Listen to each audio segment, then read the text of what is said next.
तो आप national football player थे, आपका फुटबॉल में बहुत रुचि था। जो जितना मेरे जीवन भर पहले किया, धन दौलत है ना, रिलेटिव्स, पोजीशन जो इतना प्राप्त हुआ था, जब भगवत गीता पढ़ा इसी समय वो प्राप्त हुआ, ऐसा मुझे लग रहा है। और ये ऐसा लग रहा है कि बढ़ता चला जा रहा है। असल में जीवन में लोग संतुष्टि, शांति, सुख के लिए बहुत सारी चीज पूछते रहते हैं। तो ऐसा आपके जीवन में क्या हुआ कि फुटबॉल आपकी लाइफ थी, आप नेशनल फुटबॉल प्लेयर तक पहुंच चुके थे, उसके बाद अचानक से आप इस भक्ति जीवन में, साधु के रूप में।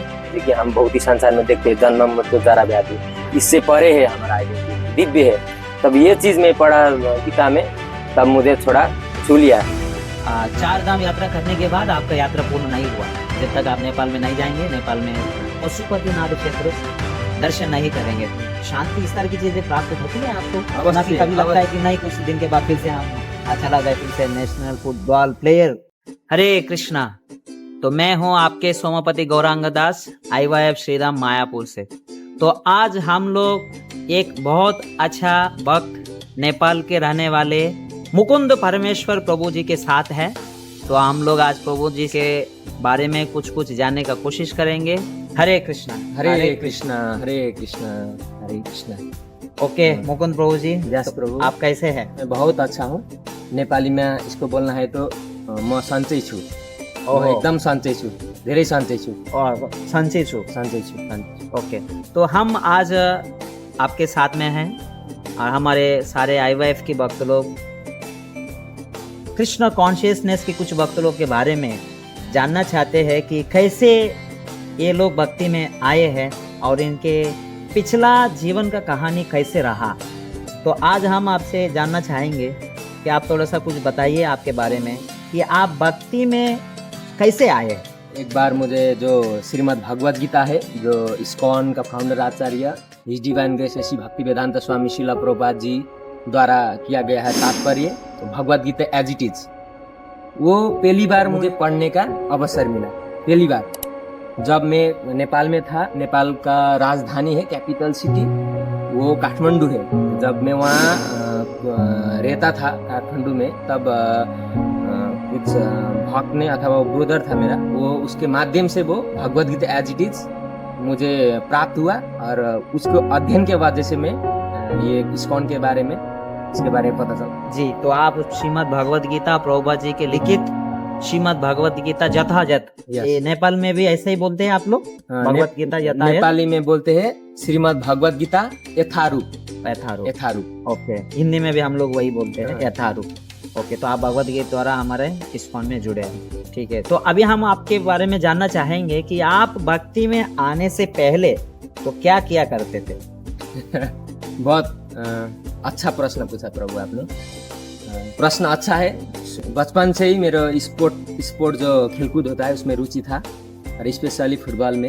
और मैं 12 साल की उम्र में मैं फुटबॉल खेलते खेलते तो सरकार गवर्नमेंट के माध्यम से स्कॉलरशिप मिला।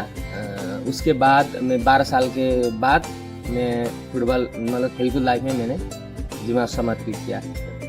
और उसके बाद तो बहुत जैसे मैं जुड़ा तो भगवत गीता के माध्यम से, लेकिन मैं बचपन से फुटबॉल में मेरा रुचि था और मैं खेलकूद में नेशनल प्लेयर तक मैं उसमें खेला। आपका शरीर को देख के भी लगता है कि आप एक स्पोर्ट्समैन थे अवश्य।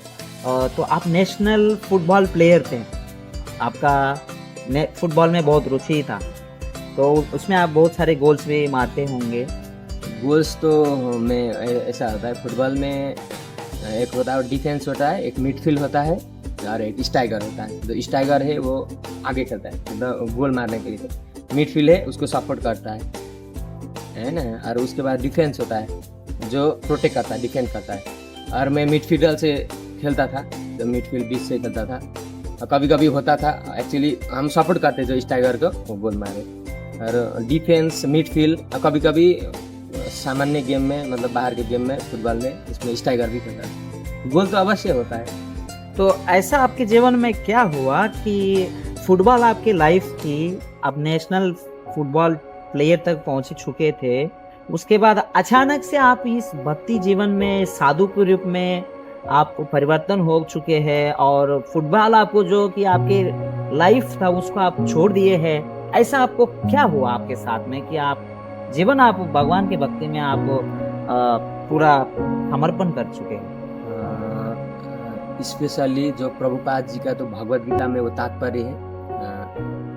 पहले पहले तो मैं जो आध्यात्मिक चीज़ें जैसे कि सदगुरु है ना, और बहुत सारे जो स्पिरिचुअल फिलोसोफर है इसको मैं मतलब लेक्चर सुनता था। तब जो भगवत गीता पढ़ा, जो मैं ध्यान पहले शुरू में मेडिटेशन से मैं स्टार्ट किया।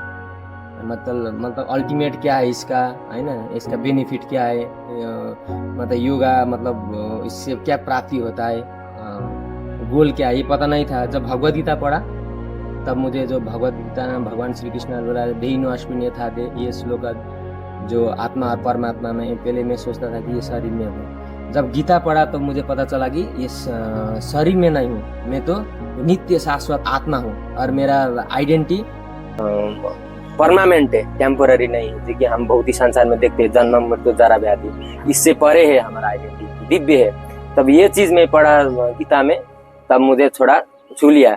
मैं हमेशा सोचता था कि है ना ये शरीर में हूँ, इसके खाना पीना सोना इसके लिए कार्य करते थे। तब भगवत गीता के माध्यम से मुझे पता चला कि मैं ये शरीर नहीं हूँ, मैं तो ये आत्मा हूँ, भगवान का अंश हूँ। इसलिए मैं सोचा कि मुझे भगवत गीता के माध्यम से स्ट्रेंथ आया, ताकि मैं ये बचा हुआ जीवन भगवान का सेवा में, भक्त के सेवा में, संग में रहकर कुछ प्रैक्टिस करूं। इसलिए मैं आगे बढ़ते रहे।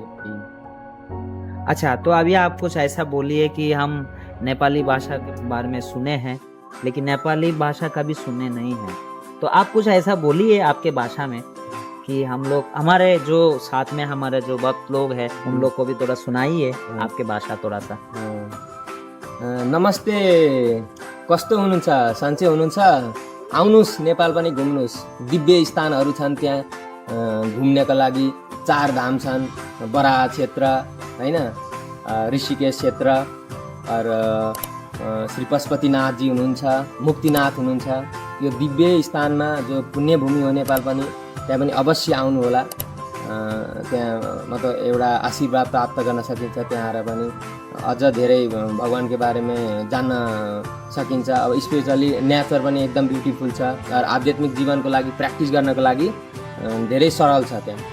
त्यसै भएर तपाईँहरू पनि त्यहाँ आउनुहोस्, घुम्नुहोस्, भक्तसँग गर्नुहोस्, एकअर्का मिलेर चाहिँ हामी अगाडि बढ्न सकिन्छ र अरूलाई पनि यो सोसाइटीमा, यो संस्थामा सजिलैसँग जोड्न सकिन्छ।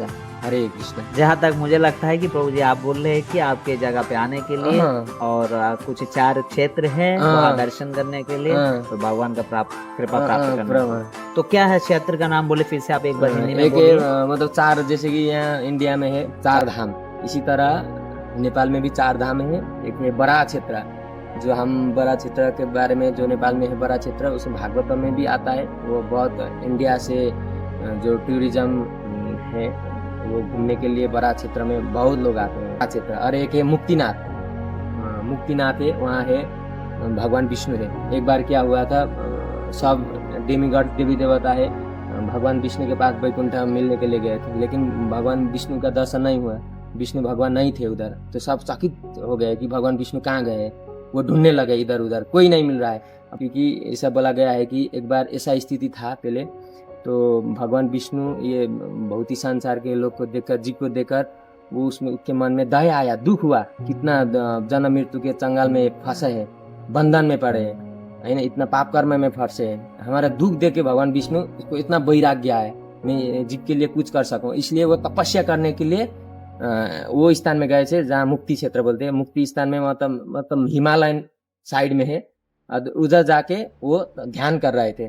तब डेमीगॉड को ये पूरा विश्व भर में उसको ढूंढे, लेकिन बाद में उसको वही मुक्तिनाथ क्षेत्र में डेमीगॉड्स को, ब्रह्मा जी को, विष्णु भगवान पूरा तपस्या में, उसमें भगवान विष्णु को दर्शन हो गए उधर। उसके बाद ब्रह्मा जी उधर आके यज्ञ किए, बहुत बड़ा यज्ञ किए डेमीगॉड्स आके। अभी भी उधर वो राख अभी भी जलता है उधर स्थान में, अभी भी जलता है, अभी भी है वो राख दिखता है उधर। अरे वो दिव्य स्थान है। अब उधर बोला जाता है कि जो मुक्ति के लिए वो जगह में बहुत लोग जाते हैं, ताकि श्रद्धा जो श्रद्धालुवान है, और उसमें 108 धारा है, बेता है धारा 108, और उधर लोग मतलब स्नान करते हैं धारा में, ताकि संपूर्ण पाप नाश हो सके, मुक्ति प्राप्त हो सके, वो जगह है। और एक श्री पशुपतिनाथ क्षेत्र, और भगवान शिव का बहुत बड़ा मंदिर है। और इधर है बद्रीनाथ, ये सब है ना। हाँ, अरे सब बोला केदारनाथ, कि हाँ, बद्रीनाथ गंगोत्री, ये दर्शन उधर है। तो 5 पांडव थे, भगवान शिव जी का उधर जो ऊपर का शेर है, ये मतलब आधा इधर है, ये शेर उधर है, नेपाल में है। इसलिए बोला गया कि यहाँ से ये घूमने से तो अच्छा है, दर्शन कृपा मिलेगा। लेकिन पुण्य जो दर्शन होता है नेपाल में जाके पशुपति से भगवान के दर्शन करने से ही पुण्य दर्शन पूर्ण होता है, होता यहाँ है। पुण्य होता है, क्योंकि आधा उधर है, आधा इधर है, आधा हाँ, उधर। आधा जी, सिर उधर है। जी। ये धाम है, बहुत बड़ा धाम, मतलब क्षेत्र भी बहुत बड़ा है और बहुत प्राचीन मंदिर है वो पशुपतिनाथ जी। वहाँ पे आके आप देख सकते हैं। और एक और ये ऋषिकेश क्षेत्र है, ऋषिकेश क्षेत्र है जो इसके मतलब जो शालिग्राम क्षेत्र है, सालग्राम है ना, जो सालग्राम हाँ, मिलता है काली जो गंडकी, गंडकी काली गंडकी, काली- काली गंडकी में सालग्राम मिलता है। इससे मतलब मिलता जुलता है, इससे मतलब ये लीला जो ऋषिकेश लीला है, ये सालग्राम से जब प्रकट हुआ थे उधर ऋषिकेश भगवान, तो शालिग्राम का भी वो विस्तार हुआ है ना, शालिग्राम उसके बाद हुआ है। इसके बारे में दूसरा वीडियो बनाएंगे, लेकिन इतना वो नहीं है। लेकिन ऋषिकेश ऐसा है कि तो सालग्राम बाद में भगवान ने, ऋषिकेश भगवान ने जो लीला किया, और उसके बाद सालग्राम का विस्तार हुआ है उधर हर जगह सालग्राम। जी, बहुत अच्छा लगा आज हम लोग ये सुन करके कि 4 धाम यात्रा करने के बाद आपका यात्रा पूर्ण नहीं हुआ जब तक आप नेपाल में नहीं जाएंगे, नेपाल में पशुपतिनाथ क्षेत्र दर्शन नहीं करेंगे। तो आज हम लोग हमारे मुकुंद परमेश्वर प्रभु के द्वारा जान पाए हैं। अच्छा प्रभु जी, हमारा और एक छोटा सा प्रश्न है, थोड़ा सा हम लोग अभी खाने पीने के बारे में चले जाते हैं। तो जनरली अभी हम लोग बंगाल में है, तो बंगाल का खाना बहुत डिफरेंट टाइप के खाना होता है। आप लोग को भी, आपको भी पता हो, चल गया होगा अभी अवश्य। तो अभी नेपाल के कुछ खाने का आइटम बोलिए जो हमारे जो भक्त है वो लोग भी थोड़ा सा जान पाए कि कुछ उसके रुचि करने के लिए उनके अंदर में स्वाद आस्वादन करने की इच्छा बढ़े। और मेन है कि नेपाल में भी बहुत मतलब कल्चरल डिश है, मतलब बहुत वेराइटीज है उधर, बहुत वेराइटीज टाइप का लोग मिलेंगे। और खाना में बस जैसे फास्ट फूड में स्पेशली मोमो चाउमीन। तो ये मोमो जो है ये आपकी जगह से आया है? नेपाल से मोमो चाउमीन और नेवारी खाना बहुत प्रकार का, मतलब अच्छा, बहुत मतलब टेस्टी होता है नेवारी खाना। और बहुत टूरिस्ट एरिया भी है नेपाल, बहुत बाहर के लोग टूरिस्ट लोग आते हैं उधर, और दे आर अप्रिशिएटिंग, मतलब नेपाल का खाना में बहुत मतलब टेस्ट है, दे आर अप्रिशिएटिंग। अब आप लोग भी गएंगे तो अवश्य हम लोग भी जाएंगे। हमारे साथ में जो है हाईवे के वक्त, उन सबको भी हम लोग स्वागत, मुकुंद प्रभु जी के द्वारा आप लोग को स्वागत है कि आप लोग भी कभी ना कभी नेपाल अवश्य जाइएगा। तो अभी आपसे हम और एक छोटा सा चीज़, थोड़ा सा हमारे भक्त लोग के लिए आप थोड़ा बोलना चाहेंगे। नेपाल में हम सुने कि रामायण को लेकर के भी कुछ है, जानकी माता कि उनके पिताजी की कुछ ऐसा, तो क्या उसके बारे में थोड़ा बताएंगे? ये जो आप बोल रहे हैं जनक महाराज के बारे में बोल रहे हैं, जो सीता माता जी का सीता माता का पिताजी थे, और वो मिथिला में पड़ता है। वो मिथिला मतलब इंडिया और नेपाल के बॉर्डर में है, और उसको बोलते हैं जनकपुर धाम में भी बचपन में गया था उधर। और उधर सब कुछ सीता माता का राज्य है अभी भी, जो पुराना जो प्राचीन काल में था, जब जो रूम्स और जो विवाह भगवान राम आए थे उधर, मंडप है, बहुत बड़ा मंडप है, एक साथ 4 बेटे एक साथ विवाह हुआ था उधर, वो सब का विवाह का विग्रह भी है, और मंडप भी जहाँ यज्ञ हुआ था वो सब उधर है। और बहुत बड़ा मंदिर है वो जानकी में, बहुत, और आरती भी होता है। वो है माता सीता का जन्म स्थान है, और बहुत लोग इंडिया से भी भ्रमण करने के लिए आते हैं उधर। मतलब जनक जी का राज्य था पहले वहाँ, जब वहाँ आप जाके देखेंगे, मतलब जो नाश नहीं हुआ है, जो प्राचीन काल का है, वो सुरक्षित है अभी भी, वो स्थान सुरक्षित है, आके दर्शन कर सकते हैं। और यही संबंध नेपाल और इंडिया को जुड़ा रखा है। और इसलिए नरेंद्र मोदी जी, प्रधानमंत्री जब भी नेपाल में आते हैं, वो हर समय बोलते हैं कि नेपाल और इंडिया में क्या है, रोटी बेटी का संबंध है, रोटी बेटी का संबंध है, एक ऐसा बोला जाता है जी। इसलिए एकदम दिव्य धाम है, आप लोग भी इसमें जरूर जानकी मंदिर आ सकते, जानकपुर धाम। दिव्य धाम है और दिव्य धाम से हमारे दिव्य प्रभु भी हमारे साथ है, तो बहुत अच्छा लगा प्रभु जी। तो हम जानना चाहेंगे कि असल में जीवन में लोग संतुष्टि, शांति, सुख के लिए बहुत सारे चीज खोजते रहते हैं। तो जैसे आपने बताया कि आपके फेवरेट स्पोर्ट्स है फुटबॉल और उसमें आप नेशनल प्लेयर भी थे, तो अब आप उसको छोड़ दिए हैं, तो अभी क्या आप इस भक्ति में जीवन में रह करके आपके मन में उसी तरह के संतुष्टि, आनंद, सुख, शांति, इस तरह की चीजें प्राप्त होती है आपको? ना कि कभी लगता है कि नहीं कुछ दिन के बाद फिर से हम चला जाए, फिर से नेशनल फुटबॉल प्लेयर बने वापस?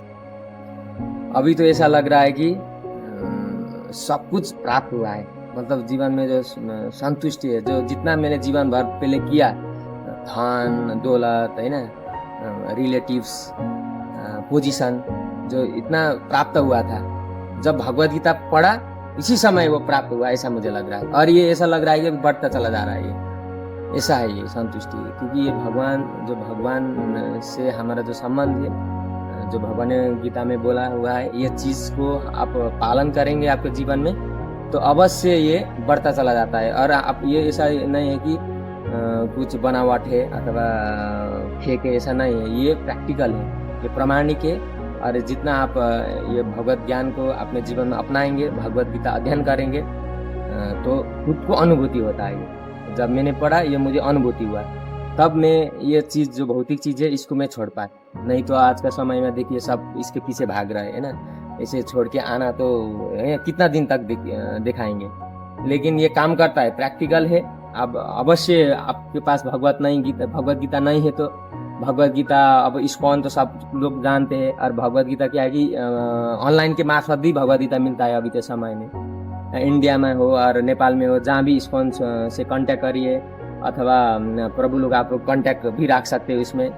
और हर परिस्थिति से आप भगवत गीता एक बार खरीद लीजिए, भगवत गीता यथारूप, और एक बार भगवत गीता जीवन में जरूर पढ़ लीजिए। जो आप जीवन में खोज रहा है ना, जो आप चाह रहे वो भगवत गीता से ही मिलता है। भगवान से जुड़ने से ही वो चीज़, संपूर्ण चीज़ पूर्ण रूप से मिलता है, ये मुझे अनुभूति हुआ। तो अभी हम लोग जान पाए हैं मुकुंद परमेश्वर प्रभु जी के द्वारा से कि आपको भी अगर जीवन में संतुष्टि, शांति, आनंद की खोज में अगर आप हैं, तो आप मुकुंद परमेश्वर प्रभु जी के जो बोले हैं कि भगवत गीता के द्वारा आप प्राप्त कर सकते हैं, इसको छोड़ करके कोई भी माध्यम नहीं है। तो हम लोग धन्यवाद कहना चाहते हैं हमारे मुकुंद प्रभु जी को। बहुत बहुत धन्यवाद प्रभु जी, आपके इतना मूल्यवान समय देने के लिए हमारे IYF भक्तों के साथ में। हरे कृष्ण प्रभु, आपको भी धन्यवाद। और संपूर्ण जो IYF के माध्यम से जो ऑनलाइन से अथवा बाद में जुड़ते हैं, सबके लिए भगवत गीता, और अवश्य भगवत गीता पढ़िए और कृष्णा से जुड़े रहिए। हरे कृष्ण हरे कृष्णा कृष्णा कृष्णा हरे हरे, हरे राम राम राम हरे हरे।